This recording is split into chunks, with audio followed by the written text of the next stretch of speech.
Welcome to the podcast where we bring on remarkable people to tell their stories. I'm Paul Gilman. I'm Daniel Lance. And this is Pod So 1.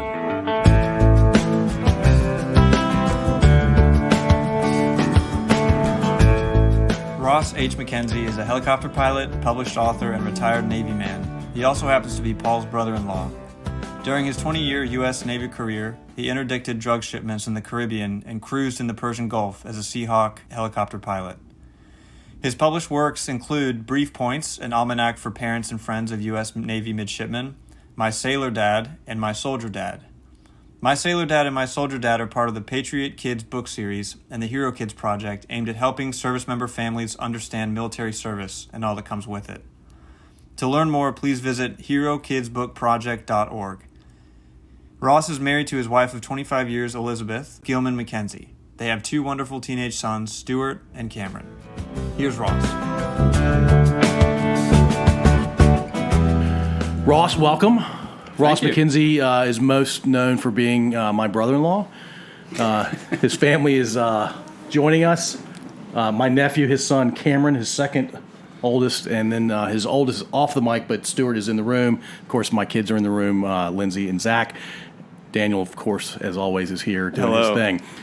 Ross and I and the rest of us are at the river. We are just chilling out and doing a super relaxed podcast learning about Ross Mackenzie.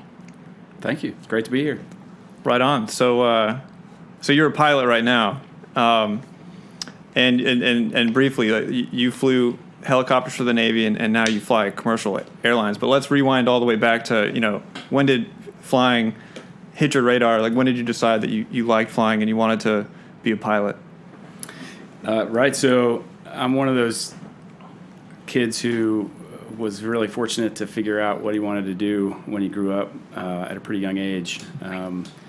If my parents were here, they'd tell a story about how when I was too young to remember, I was sitting on someone's shoulders at a Blue Angels show, and the jets go zorching by, and that was what did it. And I disagree. I happened to be about 7 years old when a movie called Star Wars came out in the late 70s, and that's what did it for me. I was clearly going to be an X-Wing fighter pilot, which I think everyone else my age. Like Luke. You were going to be Luke. Absolutely. Yeah. Absolutely. Maybe Han Solo as well. Millennium Falcon was pretty tough too, but yeah, I was going to be an X-Wing fighter pilot, and that's what really lit the fire. Yeah, Han Solo is probably more impressive because he didn't have the Force. Right, exactly. He was just He's an aviator's aviator. He's a raw human.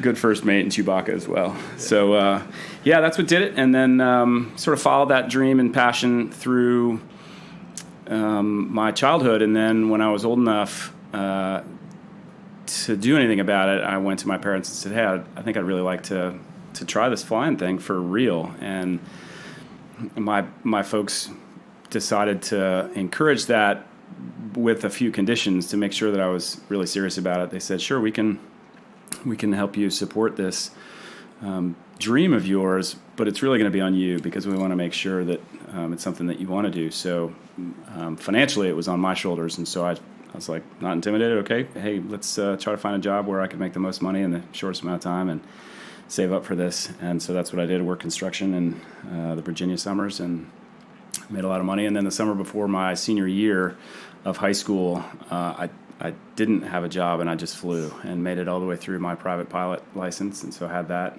And then off to college, and was fortunate to end up flying for the Navy. Wow, so you're a pretty enterprising high school. I don't know very many high schoolers that are gung-ho on getting a pilot's license and flying. Did you see any other kids your age doing that? There were not too many. I flew out of Hanover Airport, and at the time there was a guy called Fuzzo who spelled his name with three Z's. He did the morning traffic in Richmond. I don't know if Paul remembers. Vaguely. He was Fuzzo, and he would say it's F-U-Z-Z-Z-O, but the middle Z is silent. Now I remember. Yeah, exactly. That little catchphrase. So I flew out of Hanover Airport, and there were a few other kids there, but yeah, not a whole lot. Nice. So, when I think flying, I think Air Force, which I know that's a fallacy because every branch has, aviation involved. So, did you consider the Air Force? And how did the Navy end up being where you ended up?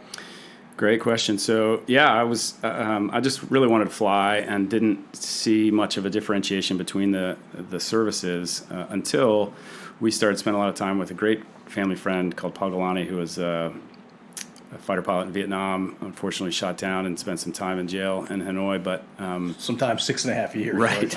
When he came back from Vietnam, he had a job at the Naval Academy, and so our family would go up and visit. We call him Uncle Paul, and we'd go to a couple football games, and the Naval Academy really sort of got into our family DNA, even though we didn't, our family, my dad didn't have any military service, so it got into our family's DNA. My brother also went to the Naval Academy, and talking to Uncle Paul as well really sort of steered me toward the Navy as a community, but also as a branch of service. And where's Uncle Paul now?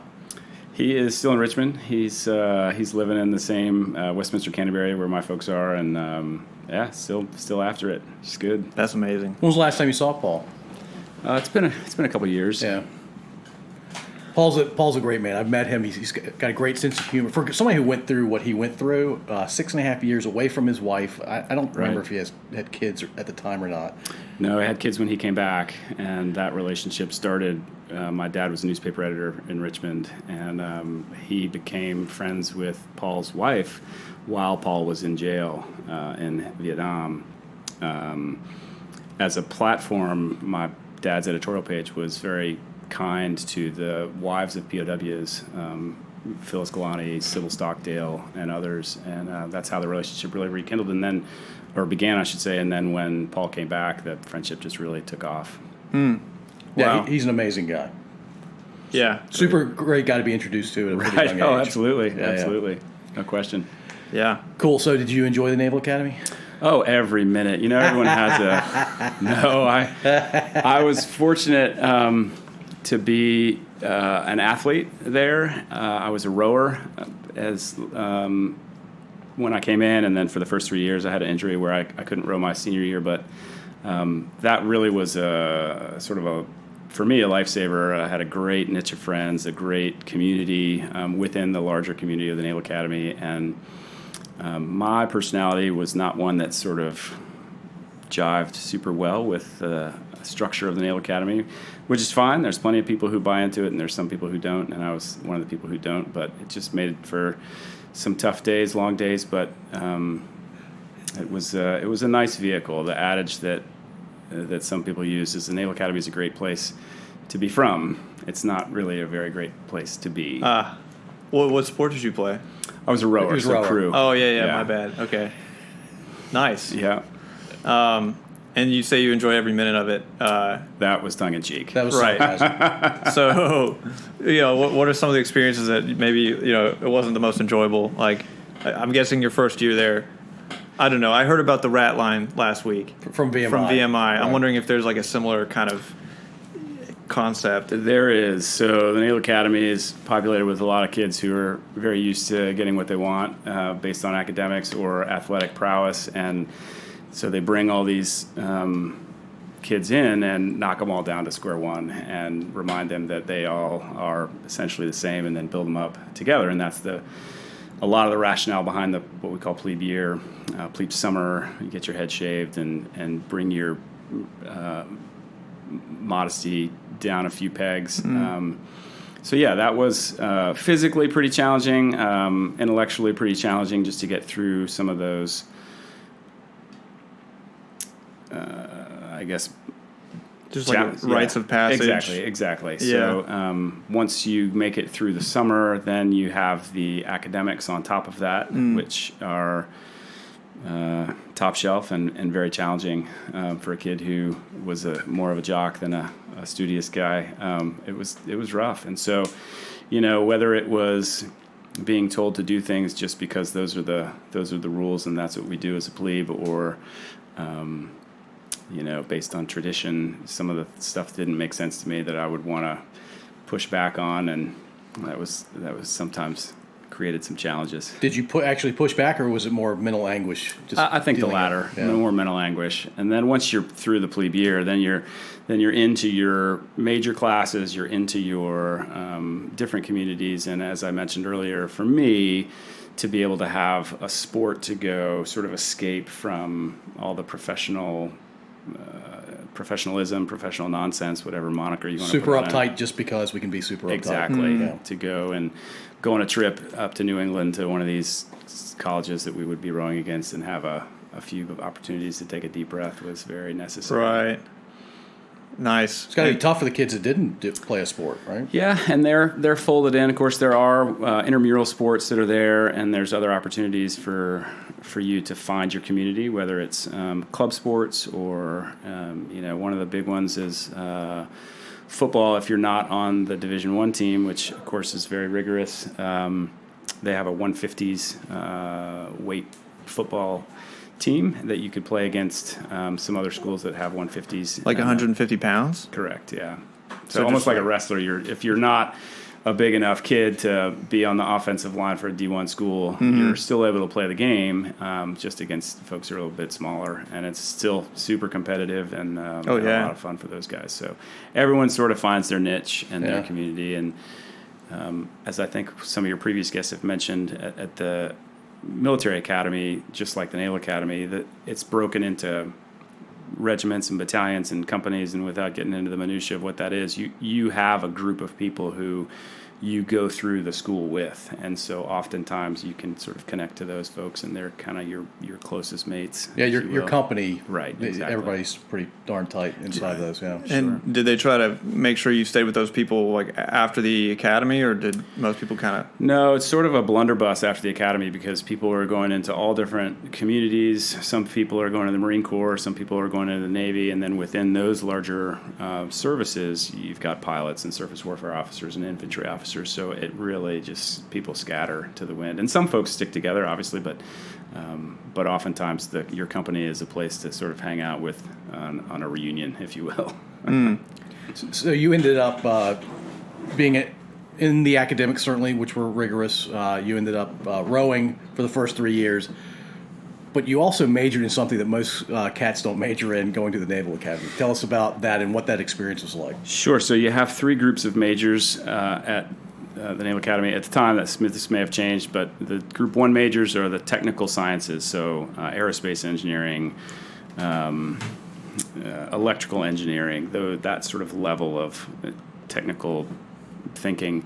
The Group 2 majors are what they call the general sciences, a chemistry, a mathematics, something like that. And then you have Group 3 majors, which are only 4 majors, English, history, political science, and economics.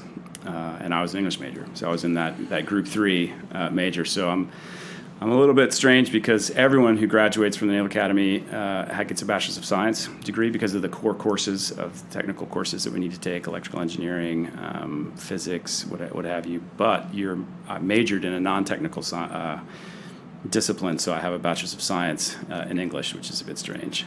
Is the Naval Academy the only one that does that? I'm not sure about the other academies. I would imagine that there still is sort of a STEM emphasis, but at the time, and again, this may have changed. This was just a few years ago, but I mean, like even history maybe not, but political science and economics, those are pretty, I'd say, like established sciences. History and English. I'm not surprised about history, but I am surprised a little bit about English being like an offered major at a military academy. Yeah, well, my experience was, I suppose thus, there's a lot of thought behind the major process, and a lot of the rationale behind the technical sciences, even the general sciences, is, well, we have to prepare these young men and women who are going to go off and be leaders in the Navy Marine Corps for the technological and technical challenges that they're going to face. So why would you need anyone with a liberal arts major or liberal arts background? My retort to that would be, well, what do you study in English and history? You really study more of the human condition. And all of these young men and women who are going to go off and lead the Navy Marine Corps are going to be, at the outset, leaders first. And who do you lead? Well, you lead humans. And so my thought process was, why not learn as much as I can about those individuals who I'm going to be in charge of, so that I can have a better understanding of how they work, how they tick, what their challenges are, what their joys are, what makes them sort of operate. Yeah, like build the EQ, emotional intelligence, Absolutely. that kind of stuff. Absolutely. That was not shared by a lot of people who were there. They're like, yeah, you're just weird and you wanted to do an easy major because you can read about stuff and there's no right or wrong answer. We actually refer to them as, affectionately, in my view, as bull majors, because you can kind of bull your way through the answers rather than, well, in math, it's either right or wrong. We're not going to have this bull conversation. Yeah, not a lot of gray in math. Right, yeah. Exactly. So as an English major, you had a love of reading. I also know that you have a love of writing. Were you published before you left the Naval Academy? No, not before. So when I graduated, there was a wait to go to flight school, Navy flight school down in Pensacola. And so I needed to find a job as a commissioned officer to sort of bridge that gap, to be employed before I went to flight school. And I was fortunate enough to get a job there at the Naval Academy in the English department, really just as a kind of crappy little jobs officer, if you will, in the department. You were an ensign at the Naval Academy. Exactly. Yeah. So I wasn't going to be teaching. I even went to the department chair at the time, and I said, gosh, I know we've had ensigns teach in the past. I would love to do that. And he sort of looked at me and nodded politely and said, yeah, that's great. We don't do that anymore. And so I was, okay. At least for this 10-second conversation. Right, exactly. Yeah. So a little bit of time passed, and it was a couple weeks before the semester started, and one of the tenured profs got tapped to go be part of the admissions committee, which is a pretty intensive job that lasts an entire year. And so this professor's course load had to be lightened by at least one section. So he came back a little sheepishly and said, hey, Ross, we had this conversation earlier. Would you like to be a prof for the young plebes? I said, absolutely. He said, super. Well, today's Friday. By Monday, I need a syllabus and a book order list. And I was like, oh, wow, this just got really real. Yeah, man. Yeah, he probably went straight to you because you went up and asked him. Yeah, well, that could have been. Probably had you in his mind. Right. So I taught for just that one semester before I went to flight school, and it was a wonderful, wonderful experience. And then I went to flight school, went off to do my flying, which we'll circle back to, but for my first shore tour, where I'm not deploying as a helicopter pilot, I was fortunate enough to be able to go back to the Naval Academy for a full 3-year tour and teach. And while I was back during that spell, I did write a book, and it was a book about the Naval Academy called Brief Points, which is sort of an almanac for parents and friends of Naval Academy midshipmen. And the premise essentially is the kids who apply oftentimes really don't know what it is that they're getting into. It's a completely different culture, a completely different academic collegiate experience. Many of them really haven't even heard of the Navy or what the Navy does. And if you're a family from Montana, I mean, you have even less of an idea. So what has my daughter gotten herself into going to this technical college on the banks of the Chesapeake Bay, all the way out east? What are they doing? So the purpose of the book is to sort of pull the curtain back a bit on the entire experience, explain the basics of the academics, the athletics, the professionalism, the career paths of the myriad service selections that you can have as a graduate. That's sort of the first part of the book. The second part of the book is really a glossary of terms, that some of which are unique to the Naval Academy, some of which are more broad and used in the Navy or the services. So when you get off the phone with your young midshipman and she says, Mom and Dad, I love you. I've got to run. I've got to come around with a real flamer second class and follow that. I got chow call. I got to go. And you say, okay, I love you, honey. And then you hang up the phone and you say, what just happened? I don't know what any of those words mean. So you can sort of look up their meanings. And so at the time, nothing like this existed. The internet was in its infancy, and now a lot of that information is online. But that was the general premise of the book. Not just parents and families, but I figure that'd be really helpful for high schoolers too, that are thinking about the different academies. Right. And I think in general, I think high schoolers are expected to know way more than they do about the colleges that they're going to end up going to, and it can be tough to do that. So I think a book like that would be really helpful.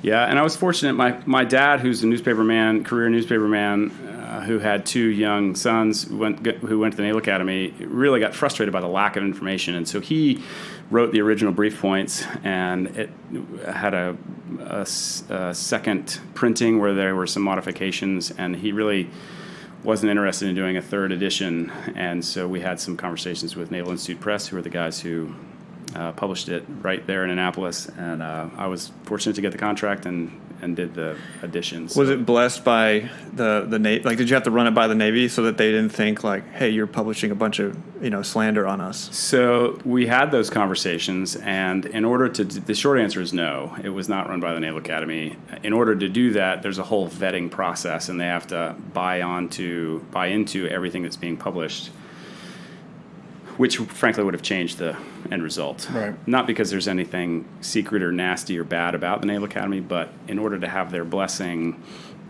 some words, for example, would have been pulled out because even though they're used, they may not have been something that the Navy or the Naval Academy wanted. It would have been like a bureaucratic slog. Exactly. No question about it. And so Yeah. we wanted the actual truth about what's going on to be out there rather than the Naval Academy blessed truth. So there's a big sort of disclaimer that says what the lawyers told me it had to say. Right. There's stuff in here that may or may not be approved by the Navy or the Naval Academy. So that was a fun legal process. What edition is it on now?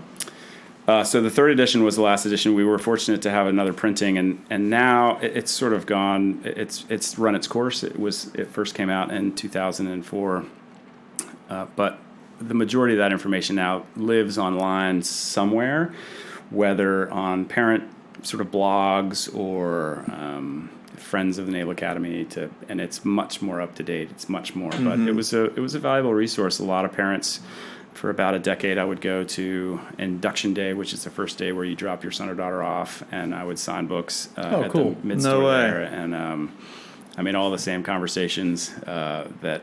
It's funny, my wife and I talked about it. Now we have a son who's going to college next year, and I was like, holy moly, we're the same age as those parents we were signing books for and having conversations with the Naval Academy, and they were very generous with their comments. It's just so nice to be able to curl up in bed with your book and be able to feel connected and feel more knowledgeable, because I believe with knowledge there's real power and comfort about their son or daughter, what they're doing at the academy. So, That's really cool. yeah, it was fun. Yeah, I had no idea you were signing. Yeah, That's awesome. Yeah. Can you sign one for me? absolutely. I have no affiliation with the Naval Academy, but Sure. Can you give us the name of the book one more time? Sure. It's called Brief Points, and the subtitle is An Almanac for Parents and Friends of U.S. Naval Academy Midshipmen. All right. yes. Very cool. I think you're our second published guy, right? Yeah. I think you're probably more legit. I hope Dimitri's not listening to this. Okay, yeah. Sorry, that was maybe too honest. Okay, so when you set foot, at the Naval Academy, you already had a pilot's license. Like, you already knew how to fly a plane. Did that count for anything, or was the Navy like, we're going to beat you down to square one, and we're going to send you to our own flight school? And then part 2 of that question is, you knew how to fly planes, but you hadn't learned how to fly helicopters, right, in high school. So how did you end up going toward the helicopter route as opposed to flying like jets, for example? Got it. Great question. So flight school is a little less antagonistic than plebe summer, for example. However, they do want everyone, regardless of your aviation experience, if you came from Alaska and you grew up flying planes back into the bush, the Navy wants you to know how to fly the way they teach it. So did the fact that I have a pilot's license help me? Sure. Insofar as in the very first stages, we call them familiarization phases, or abbreviated FAM stages. I didn't have to worry about things that some of my peers had to worry about. How do I talk on the radio? How do I land this plane? How do I manage some of the controls? But after, probably 15 hours or so, I would say everyone's on the same playing field. So it really did help in the beginning to get through those early familiarization flights. But after that, and once you shift into the instrument phase where you're doing everything through radio instruments, everyone's really on a pretty even keel. Now, that being said, the entire flight school, everything you do from the moment you show up in a brief to the moment you leave in the debrief is graded. and performance matters. And so if you are having a really great flight, you may, get, I won't get into how it's graded, but everything's graded. And so the first part of flight school is called primary flight training. The culmination of all those grades are then compared with your peers, and they rank you, and they go to the number one guy, and they say, Daniel, you're number one. Congratulations. Do you want to fly helicopters, jets, or propeller aircraft, big, large transport aircraft? And those are the three primary categories. And while I was in flight school, I sort of reinforced my love of flying. I went into it thinking I wanted to be a jet pilot, and I was fortunate to have a friend who was in the helicopter training, which happened to be co-located there in Pensacola, who said, man, I'm telling you, helicopters is the way to go. And I said, well, whatever. You just probably are saying that because you couldn't get jets, and I've got jet grades. I want to go be a jet pilot. And he said, dude, just go for a flight in a helicopter and tell me what you think. And so jets are harder to get into. You need a bit better grades to go to the jet pipeline simply because of what you do landing on an aircraft carrier, and a little bit less room for error. It's also a single-seat aircraft, so you don't have a multi-crew, someone there to back you up. So that's their rationale you have to have a bit higher grades. And I had jet grades, and so I was able to finesse myself into a position where I could go on a couple helicopter flights, and it literally changed my world, because going 90 knots at treetop level is just such a rush. And to be there with someone else, I'm more of an extrovert than an introvert, and to have that multi-crew experience, to be able to share what it is that you're doing with someone else really appealed to me. And I really shifted my tack and was fortunate to get, when we came to that selection, helicopters.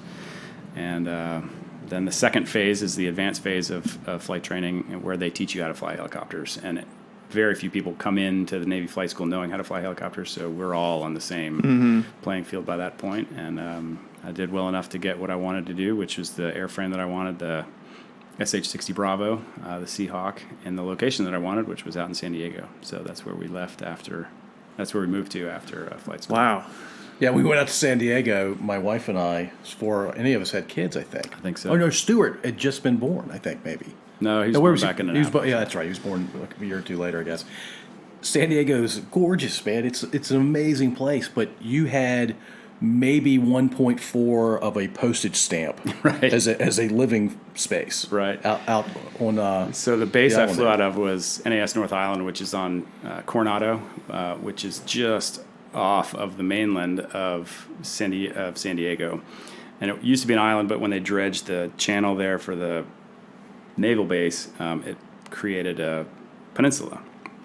And Coronado is a lovely place. It's a wonderful community within the community of larger San Diego, and we had I think about 1,000 square feet, maybe. And you were paying way too much. Oh my goodness, it's ridiculous. But yeah, we loved it. I had a 11-minute bicycle commute to work, so that was great. And that's when I kind of turned into a bike commuter. But you rode your bike to fly helicopters. I did. It was awesome. So, what was the helicopter flying for? Like training missions, or I mean. Right, so once you get your wings in Pensacola, now they know that you know how to fly, but you don't know how to fly what your naval aircraft is going to be. So the first part of my time in San Diego was to learn my specific aircraft, the 60 Bravo, and that was about a 9-month process. The 60 Bravo was designed as an anti-submarine aircraft at the time to sort of combat the primarily the Soviet subsurface threat. So we learned those tactics, and then we learned how to fight the aircraft, we say.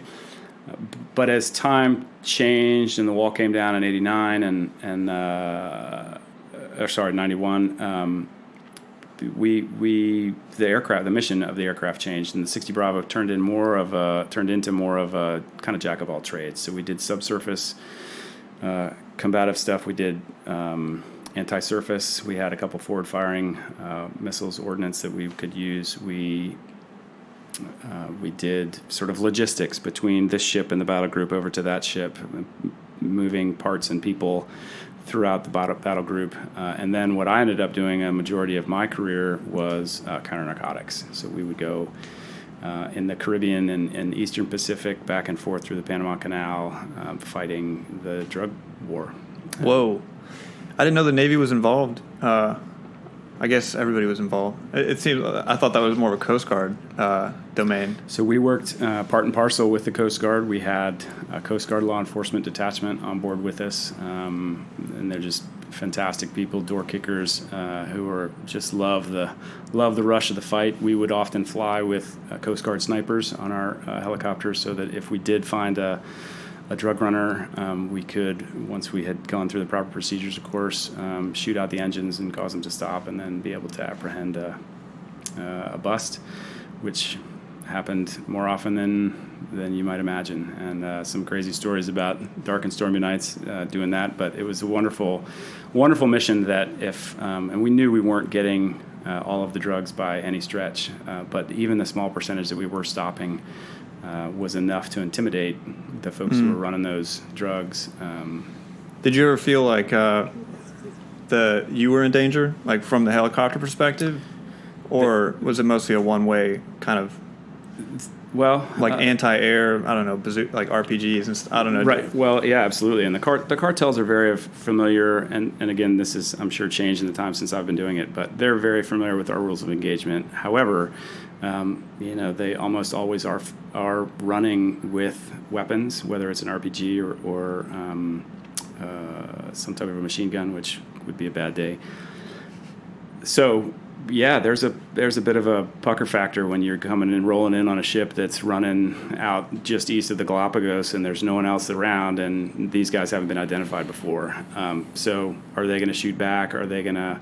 So we'd fly armed. We'd fly packing for bear, and it's exciting. It's a different type of excitement than rolling into a mountaintop in Afghanistan, but it's very real, and you still have to be professional and how you go about it, and know that there's an opportunity for them to retaliate, particularly if you start putting bullets in front of them. Typically, people don't like that, yeah. So were you intervening in international waters or American waters? We were, and that's why we would have to have the Coast Guard. At the time, this was pre-9/11, on international water, there's all sorts of rules that govern what you can and can't do, and Department of Defense were limited in what we could do on the open seas. But if it's a law enforcement operation, which is what the Coast Guard was there for, then we would have a bit more leeway in how we could intervene. So with the Coast Guard on board, we were considered or flagged, if you will, as a law enforcement operation, and that way we still couldn't follow people into domestic waters. So, for example, if someone ran into the 12-mile ring around Guatemala, for example, we couldn't follow them in there. So if we had a bust or if we were chasing someone, they knew that they would just have to run into and then we would have to call off the hunt, so to speak. So you talked about a lot of dark and stormy nights. Tell us one of those stories, if you can, about one of those missions. Sure, a couple good ones.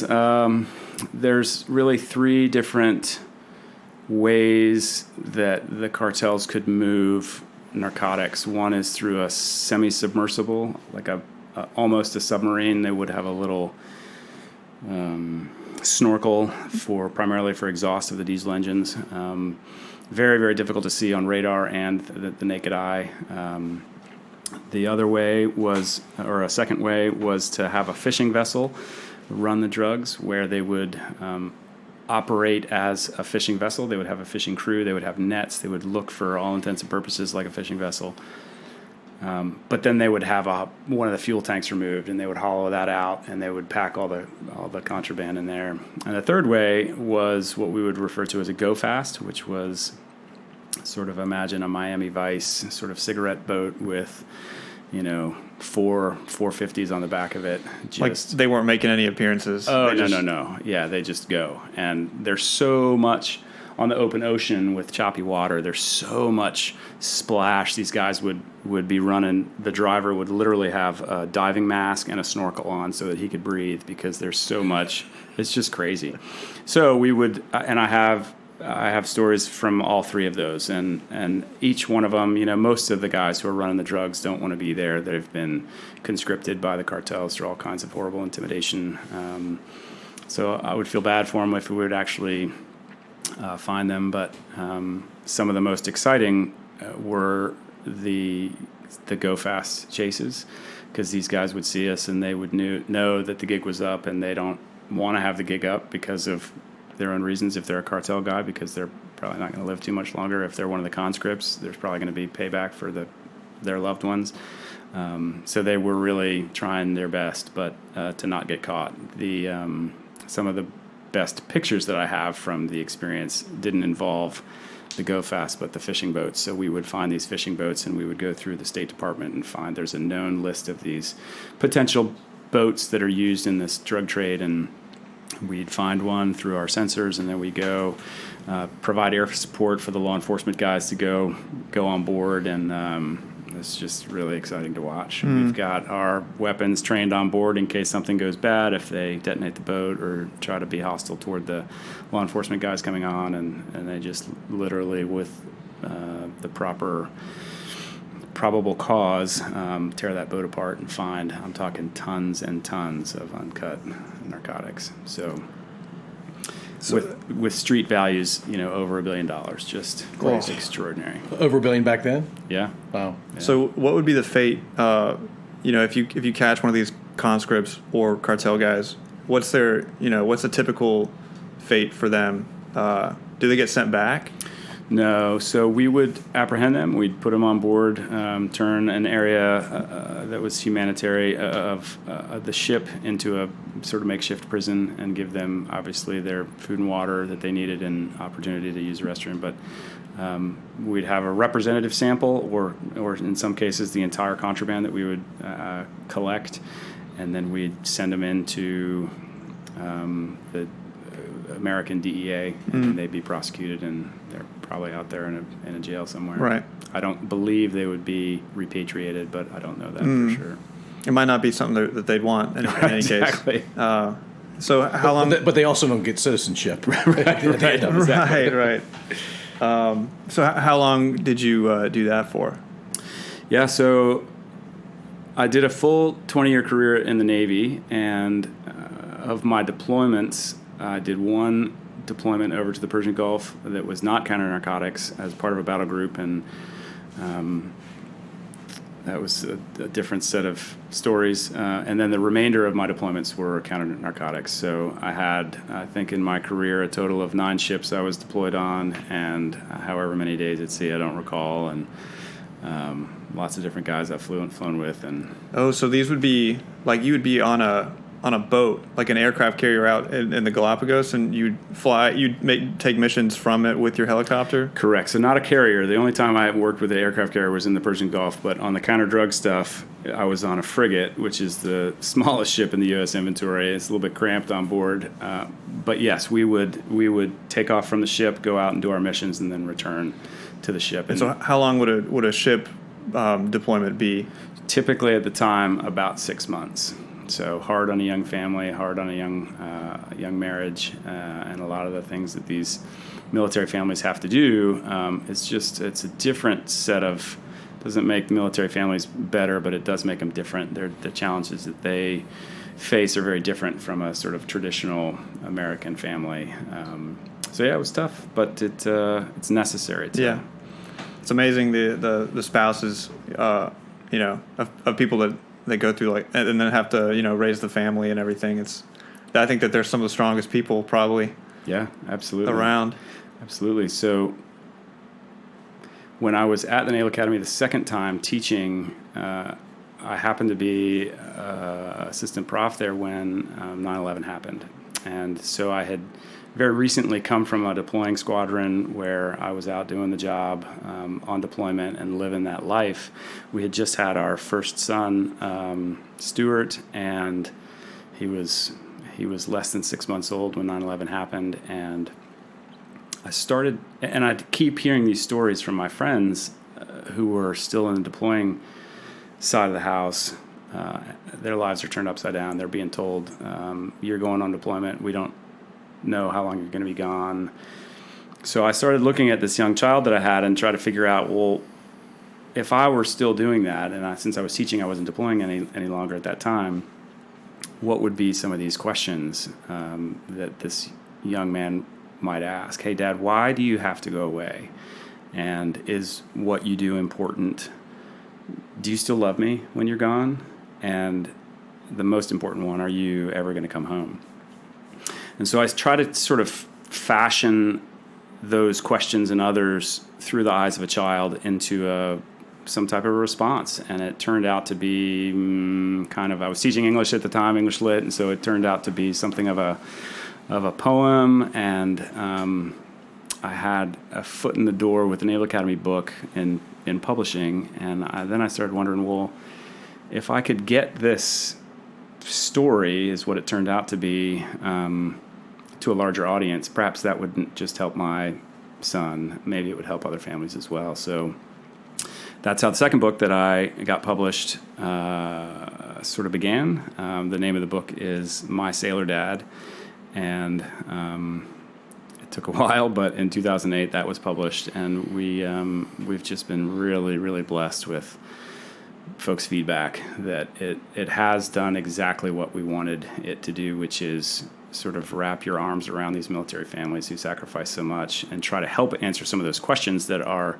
sometimes difficult to either ask or be answered, that I referenced earlier.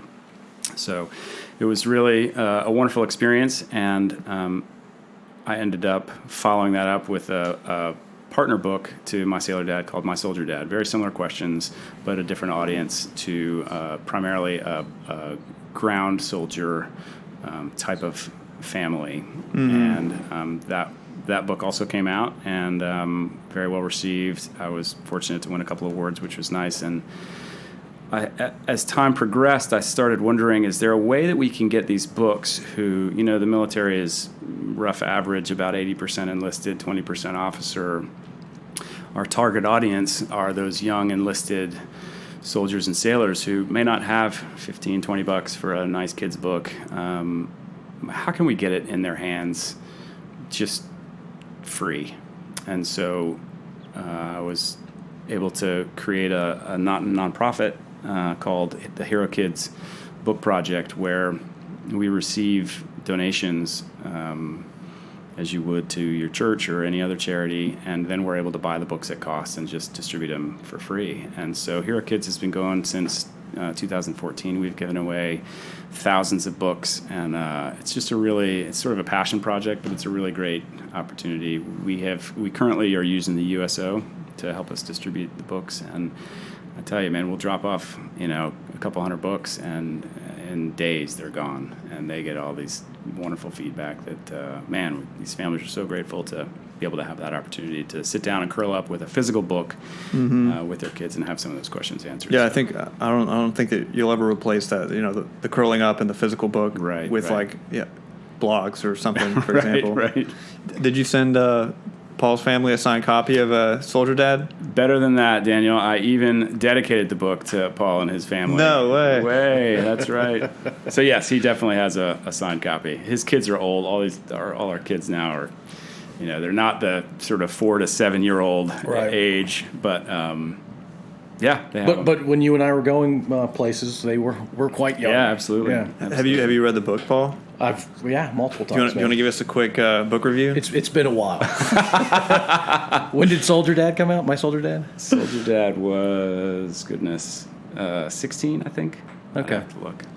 Oh, not too long ago. Yeah, see, I put Daniel on the spot from time to time, so he's just giving me a little nice. feedback I love right it. now. I love it. It's quite well written. Yeah, and I'm obviously no authority on what it's like to have to leave in service of your country and have a family back home with a spouse that's basically giving up everything. I think you two have a lot more direct experience with that. Yeah, and the Navy's changing a bit. The Army and the Air Force guys, I tell you, as difficult as it is to be gone on a boat in the middle of nowhere for 6 to, in some cases now, 8 or 9 months, these Army guys and Air Force guys who do it for a full year, it must be debilitating. Paul, of course, has lived it in Iraq for a year, and to have that amount of time away from the people you love can be crippling, I think. It changes you for sure, and makes the relationships much more sweet when you get back. Absolutely. Put me on the spot like that, Daniel. Sorry about that. Camalami, what's going on over here? I'm just chilling. I just wanted to hear your voice. Yeah. So Cameron, you are the son of Ross. This is true. All right, and you're in 10th grade. Going into Rising junior. Yeah. Rising junior. Forgive me. Yeah. Cool. And what have you had any thoughts over this conversation? Yeah, I mean, I've been thinking about Navy for a while. I don't know if I could get in, but if that was a possibility, that'd be cool to follow in big man's footsteps. I mean, that speaks to big man, right? Because Stuart, who's off mic right now, he's flying now. He is flying. He followed. He did it on his own, but he has done something that I did in high school, which is follow his dream to want to fly. And he has. I was fortunate enough to share this day with him just a few weeks ago to go up and watch him do his first solo. So that was a very proud dad moment, and he's off to Middle Tennessee State University to be part of a 141 flight training program. So he'll get a bachelor's in aviation science with a specialty as a professional pilot. So he'll graduate with a degree and everything he needs from the FAA to go into the commercial aviation world. Very cool. So one son's flying the aviation path, and the other one's thinking about the Navy path. Thinking about Navy. Of course, that's the podcast opinion. We don't know, Right, we don't know the opinion off mic. Yeah, Right. well, and if you do join the Navy, Cameron, don't do surface warfare. It's anything else but that. That's right. Well, one of your earlier guests, I think the dad said, "Whatever you do, don't pick infantry." And when he picks infantry, that's right. So maybe Cameron will end up being a service warfare. Well, I'll still be proud of you, Cam. Oh yeah. Yeah, Ross is referencing twice winter soldier, Jack Stockhausen. Jack Stockhausen. Or twice winter ranger, sorry. Yeah. Right. So I'd like to get into a little bit of the commercial, career that followed your naval career. Before we go there, can we talk about your Persian Gulf experience? And so what you were doing over there, but also shore stops. Sure. What that was like as an officer. Absolutely. Responsible for other people. Sure. So, from San Diego, went on a part of a battle group deployment over to the Persian Gulf. This was in 1998. And on the way over, we had some lovely stops in Asia. We went to Hong Kong. This was right before it went back to Chinese rule, so still a tremendous British influence there, which was extraordinary to witness. And then we went to Thailand as well, and saw a lot of that culture as well, which is really part of, join the Navy, see the world. And a lot of folks let their hair down in these various places, which can make a young officer go gray a little bit early. And then over to the Persian Gulf. When we were there in the Persian Gulf, we were doing support of UN sanctions against Iraq at the time. And when we were there, a guy who no one except in the intelligence world had heard of before, called Osama bin Laden, blew up a bunch of American embassies in Africa. And so the ship that I was on was one of 4 who were kicked out of the Gulf into the Northern Arabian Sea to retaliate to that aggression. And so I was on a ship that launched some weapons into training camps in Afghanistan under President Clinton's guidance. And that was something that we had never done before. We had something that was very, very sort of surreal to be a part of. And then that deployment was extended a bit because of that retaliation. And then on the way home, again, some pretty phenomenal port visits in Australia on the way home, Perth, and then Sydney as well. And the reason that these were like such circuitous routes to get eventually the Persian Gulf was because you're on a boat the whole time? Correct, yeah. You can't just fly to Kuwait and then jump on a boat. You don't airlift the boat. Exactly. Over the continents, yeah. Drop the boat in the Gulf. Right. Okay. And there were some port visits as well in the Gulf. We were at Dubai, Jebel Ali, and this is in a time before that area of the world has just exploded with commercial business, and so it was still sort of a nasty desert port. But because of the aggression in Africa and our subsequent retaliation, we really weren't even allowed to leave the pier. So it was a sort of a lame port visit. Yeah, you get to get off the ship, but you can't leave the pier. That's sort of a drag. That's how we were treated when we flew. Yeah. You can leave the plane, but you have to go to this little spot. You can't go any farther. Yeah. Hey, thanks for that. Yeah. At least it's nice for the people to get seasick. Right. I don't know. That'd be a long they chose the wrong career. Exactly. No question. So you got to give us one story, no names, obviously, of hair turning gray by young sailors. Oh gosh, well, in Thailand, there's a whole lot that you can get into trouble with, and young sailors often do. So there you are back at the ship, and Seaman Jones hasn't come back by curfew, and when Seaman Jones does come back, he's usually under the influence of alcohol, and he's got all kinds of reasons to go down to the medical dock. And if he's one of your guys, it's just sort of there you are standing sheepishly in front of your superior officers, like, why did Seaman Jones go out? I don't know, sir. I'm so sorry. But you worry about him as a parent would worry about a kid. You want folks to be prepared to go out and make the right decisions, and sometimes they choose to do something else. Right. So. It was a very measured. That's as tame as. No, I like it. As out there as he's going to go. There's a lot of detail that I'm sure we're not going to talk about today. That's fine. All right, sorry. We can now go to commercial. Yeah, no. I'm glad we went there. I wanted to brief it before we went into it. But so it was a 20-year Navy career, and is there something magic about 20 years? Did something end, or did you just decide, hey, I think I want to look at the commercial space? So at the time, and this is changing, but at the time, in order to get a full retirement from our military, you need to complete a 20-year career. And what I mean by retirement is essentially akin to a pension, medical benefits, et cetera, moving forward. Nowadays, young sailors and soldiers are having something more akin to a 401k, where you can put money in as you go. And so then if you do one enlistment, or you do your minimum requirement back to Uncle Sam for learning how to fly, for example, you have something to show for that, even though you haven't done the full 20 years. So for me, under that legacy system, I wanted to do 20 years so that I could get those retirement benefits. And so, 2014 came around. I didn't really know what I wanted to be when I grew up. I spent some time getting my nonprofit up and running, which was a real joy. And once that happened, I stepped my toe in the water to the contracting world. Did that for a few years as a manager, and that was also in aviation, but I was a director of training at a small company, and it was fine, not really a good fit. And then in the time that I was doing contracting, the commercial aviation world had changed to the degree where you no longer needed to be a fixed-wing pilot to fly in the commercial aviation world. Used to be, if you had helicopter rotary time in your aviation logbook, it was sort of like having some awful disease in your medical record. Nobody really wanted to talk to you. Well, that all changed with the shortage of commercial pilots. This is obviously pre-COVID. And so a lot of companies started building what they referred to as rotor transition programs, where we're so hungry for pilots.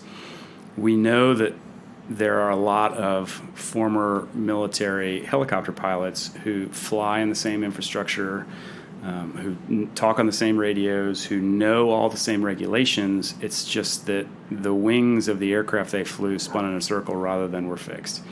And so I was fortunate to get picked up by one of these rotor transition programs from my current company, and went through a very brief training program and got hired on. And so I've been with that company now for a couple of years. It's one of the American Eagle companies called Envoy, and I love it. It's great. It's very, very different from the military, but it is similar insofar as there's a lot of camaraderie. There's a lot of sort of almost like a ready room feel, squadron feel, if you will. Everyone knows the same aircraft. Everyone knows the same rules. You show up, you do your job, and you go home. So it's really appealing. And are these like passenger planes or?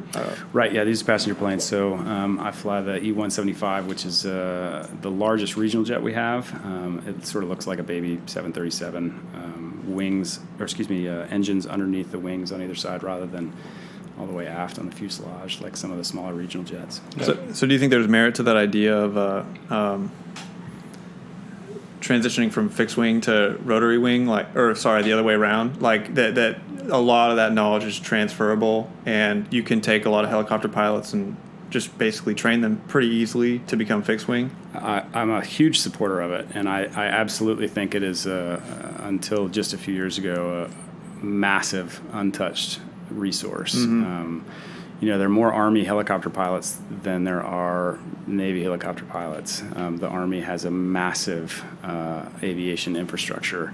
And when you consider that every helicopter has 2 pilots, the numbers just go up. Well, what are those folks doing? If you're short pilots, they've all been trained how to fly. They all know the basics of aerodynamics and all the regulations that you need to be up in the air. You just need to train them about jets. And things do happen more quickly when you're going 400, 500 knots, but than in a helicopter. And if things start going badly, you can't sort of pull back and hover. So once you get over that sort of hump, it's a great resource. I was fortunate to be able to. I believe in it so much. I was fortunate to throw my hat in the ring and get picked up as one of the recruiters who would help the company that I'm currently working for go out and look for some of these former military guys and gals who have that experience to come in to help them. That's awesome. Your company is running a business, right? And so absolutely. If you take somebody off the street, it costs, I'm making the number up, $50,000. You take somebody who knows how to fly helicopters, it's costing you probably $10,000-$15,000. No question. And there's time as well. So if you come in with that sort of basic knowledge to start with, you're in the cockpit much more quickly, flying passengers from point A to point B. Yeah, and it's an untapped labor force, and I think we are seeing self-driving trucks and self-driving cars more and more. But in terms of automation, I gotta imagine that flying planes and helicopters is a long way off from being automated. As somebody that works in technology, right. It's all well and good to have a drone that's carrying a camera up in the air, unpiloted. Whether it's a small drone you can pick up, at the local store, or something like a Predator who's providing, imagery for a tactical reason, fine. And it's actually safer. It's we're not risking American lives flying that aircraft behind enemy lines to provide us with the intelligence that we require. But as far as carrying human beings, the automation can go a really, really long way, and it's actually, in some cases, more predictable than a human. But what the automation can't do is make decisions real time. And even if you put a camera in the cockpit and you have an autopilot, and you can be able to see, well, that thunderstorm up ahead is not something that we want to go through. It's going to not only risk the passengers, but it's going to be a very uncomfortable ride. The automation, at least currently, can't make those decisions, whereas a human being can. And that's what the first officer and the captain do. And, we're running a business as well, and we want people to be as comfortable and safe as possible. And while the automation is great, I agree with you. I don't think in my lifetime we're going to have unpiloted commercial aviation. Maybe in my kid's lifetime, I'm not sure. But there's a push right now in the cargo aviation world, FedEx, UPS, and others, to shift from a 2-pilot cockpit to a single-pilot cockpit, which I think is just a really big mistake. It's a bad idea. Yeah. COVID clearly has impacted most of the world. How has it impacted commercial flying? Tremendously. We had a big downturn in our passengers for about 6 to 8 weeks. I was flying, in a couple of cases, empty airplanes, and in many cases, very close to empty airplanes, 12 people or less on an aircraft that can carry 76. Really weird. I told the flight attendants on one flight that was empty, had no passengers, as the pilots and the flight attendants. I said, "Man, we should have brought a frisbee. You guys could have been having fun in the back with a frisbee, basketball hoop or something. Exactly, Yeah. Do something to pass the time." But now that has come back, the passengers. Of course, we have fewer flights now, but so those flights are more full. Mm-hmm. But yeah, it's impacted us dramatically, and I think the ramifications are going to be really wicked. Following 9/11, of course, for very different reasons, security, safety, the knowledge that we can fly these machines safely, and we're doing everything we can to prevent future terrorist attacks. It was a decade, and in the aviation world, we refer to it as the lost decade of people weren't hiring, airlines weren't hiring. It was sort of like musical chairs, and the music stopped for 10 years. Yeah. What's unfortunate is we're trying to, in this industry, the commercial aviation industry, figure out how long it's going to last. And some people are saying it has a very 9/11 feel to it. Of course, the reasons are very different, but there still is the notion of we have to try our level best to convince our passengers that it is safe to fly and they're not going to get sick, and they still need to do their part in getting our economy back up and running. And whether it's traveling for your business or traveling to go see grandma in Omaha, these are necessary things, and we want to do our best to get you there safely. And the numbers are starting to come back. Hopefully we don't have the second wave, but it's starting to indicate that we're maybe over the hump, but we're just going to have to wait and see. I think a lot of the airline world are going to be hurting once the government subsidies run out in the fall. So that's going to be a big indicator to see which companies are furloughing, which companies are letting people go. Right. So you turned 49 yesterday. I did. We got to enjoy your favorite meal, which Happy is... birthday. Thank you. Your favorite meal has a lot of things that I really enjoy, so it's always good to celebrate your birthday. That's right. So you're going to work 10, 12, 15 more years? What does that look like for you? Yeah, so in the aviation world, you can't work past your 65th birthday. So I got a few more years to give, which, as long as I'm having fun and doing what I enjoy, I would love to do that. If it gets to a point where it's too hard for some reason or there's a medical issue, obviously I'd hang it up before then. But I'd love to continue to fly. I learned when I got into the commercial aviation world from someone who I really trust. He said, this is the easiest job, provided you don't do something dumb, dishonest, or dangerous.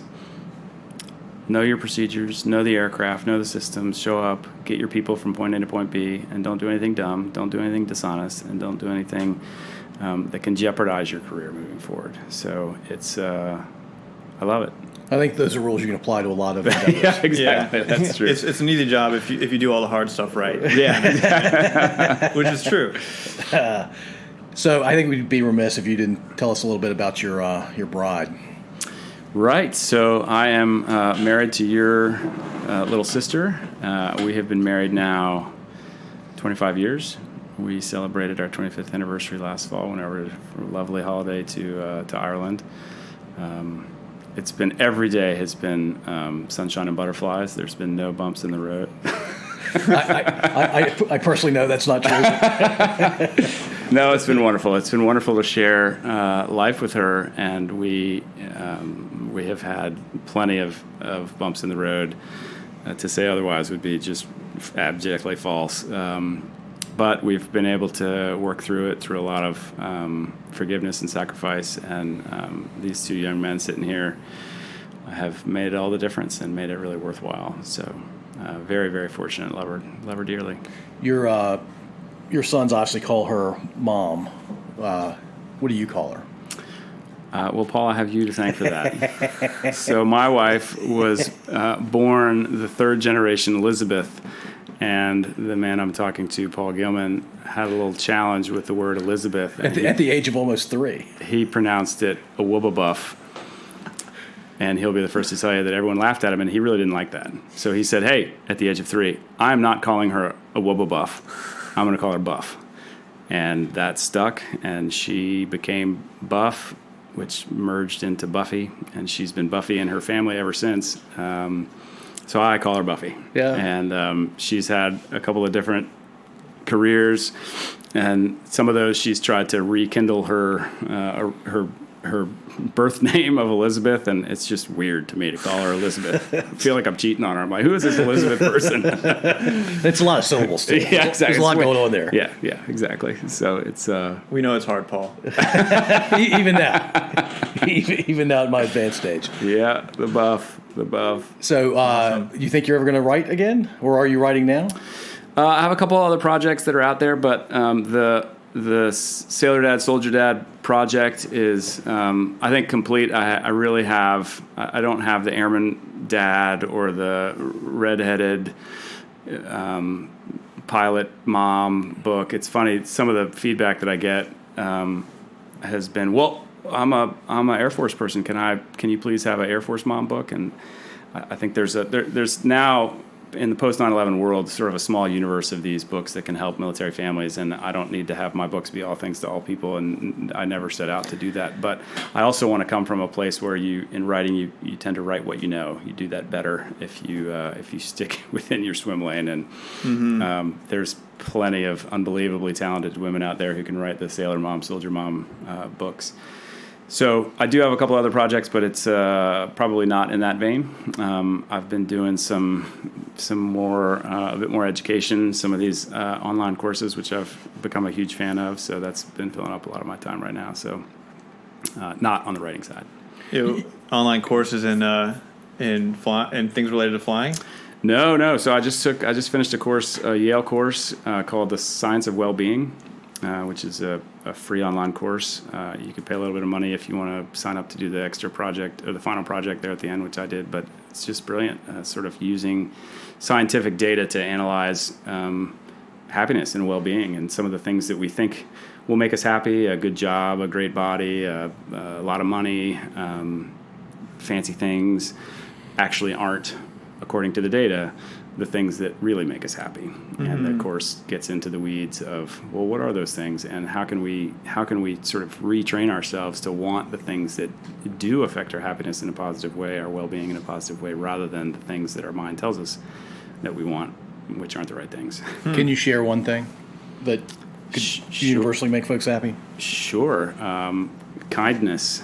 There's an amazing study that Laurie Santos is the prof,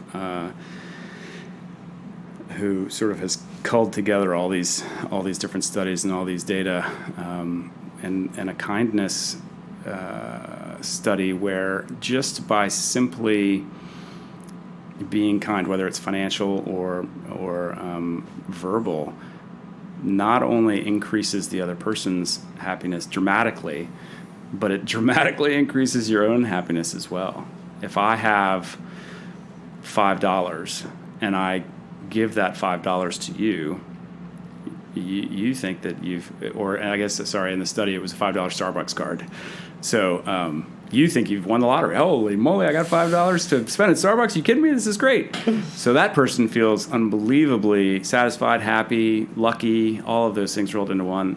But what's funny is not just on that day, but days and weeks after, the person who has given the $5 gift card away has lingering, increased, and improved happiness. And I think that's something that intuitively, maybe if you think about it, we know, but it's just so reassuring to have the data to back that up. And it can be tough to make that initial leap. Like, I think that I'm kind of a thrifty guy, and I'm like, I'm not going to spend $5 if it's not like worth it, right? And not to say that people aren't worth it, but basically, eventually, I have this friend who I watch on this website called Twitch. He plays video games, and like that's his thing. He just streams himself playing video games, and you can subscribe to these people by paying $5 a month. And for the longest time, I was like, why would you do that? Like, why would you give away $5? And then finally, I like just out on a whim, gave him $5, and I've been giving him $5 ever since, a month, and it feels amazing. You're right, like. I just feel so good being like, hey, I'm just supporting my buddy doing his thing. So I think that, there might be a glitch, or some people can get hitched up on the initial act of like generosity, especially if they're thrifty like me. Right. Very cool. Yeah. Well, awesome. Anything else, Cammy? Should we ask the... Oh, yeah. Oh, my gosh, I forgot. Paul. It's my question, too. Yeah. Did you know this is coming, maybe? It's a standard question. Go for it. I mean, I think we know the answer, which is probably why I was going to blow by it. But it's kind of we kind of have He to might do surprise it. us. Yeah. You never know. All right, so Ross, you're 25. You're not married. You don't have kids. You only have to take care of yourself. Wow, okay. You have a couple of opportunities. Cammy, you can answer this question, too, if you'd like. Do you join the military for 4 years? Talking to a guy who was in the Navy for 20 years. Or do you do 6 months of stand-up comedy in front of strangers, delivering once a week, writing your own material? Absolutely the military. I think one of the most difficult jobs out there is to be a stand-up comedian.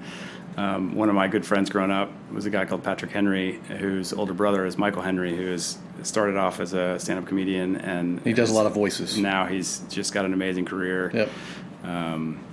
With voice work on the Cleveland Show and Family Guy and others. And man, just to know a little bit about that world and to know how hard it is, no way I could do that.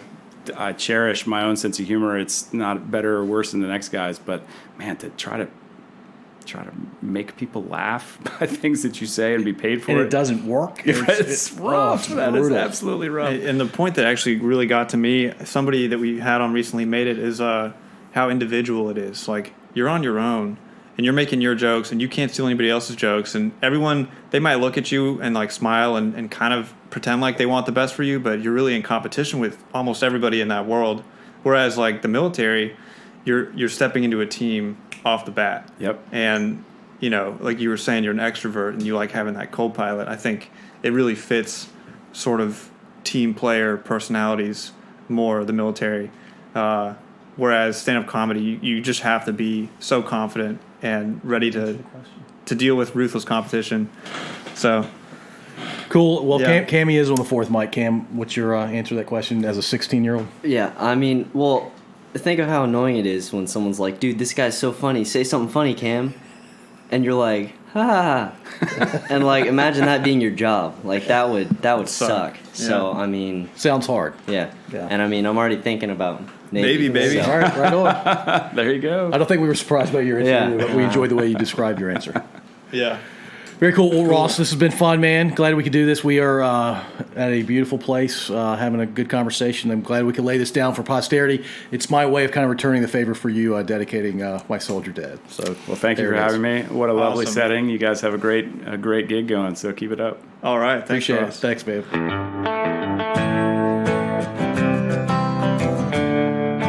If you enjoyed this episode, feel free to subscribe through whichever app you're using. To share your thoughts, head over to our website at podso1.io, and there you can comment on episodes or send us feedback directly. Thanks for listening.